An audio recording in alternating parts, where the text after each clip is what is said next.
याच्या पुढे लॉन्ड्री सगळीकडे इन्क्लुडेड आहे पण म्हणजे याच्या पुढे तुम्ही 4 कपडे घेऊन जा, जास्तीत जास्त काय, जिथे तुम्ही 4 लाख रुपये खर्च करताय तिथे अजून 500 रुपये घेऊन तुम्ही लॉन्ड्री करू शकता ना, दस्तील इन्क्लूड आहे तर. पण तुम्ही म्हणताय आता मी इतक्या वर्षानंतर शिकलो, मी शेवटी गेल्या 3-4 वर्षापासून रंजनाला असं सांगतो की आपण कपडे धुवायला लॉन्ड्री करायला आलेलो नाही, कुठलेही कपडे आपण धुवायचे नाही.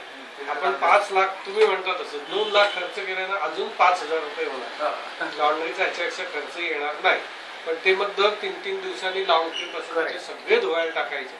नाही तर काय ते वाळवायला कुठे दोऱ्या बांधा हे करा.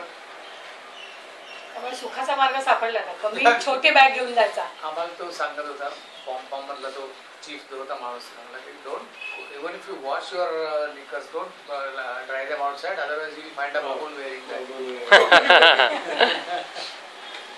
छोटी काय म्हणजे ह्याचा होता ना तो हिप्पो, तो तर आम्हाला अगदी डेंजर, कारण आम्ही चाललो 7वीची वेळ, आता बॅटरी होती समोरच तिथं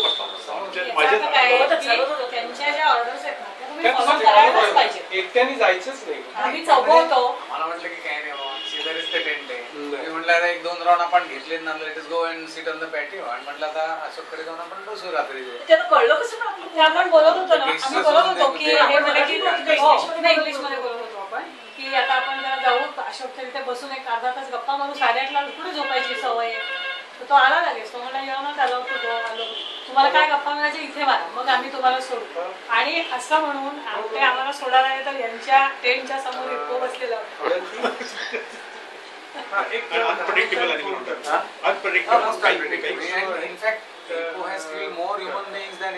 Yeah, म्हणजे in Africa more human deaths are because of the hippo than lions or any other thing. Lions आणि हिप्पो नंतर एलिफंटचा नंबर आहे.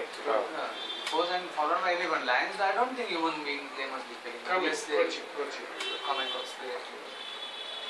आणि हिप्पोचा अटॅक म्हणजे सर्टन डेथ, त्याचं धूळच एवढं आहे, त्याचं ते 2 फुटाचं हो ना.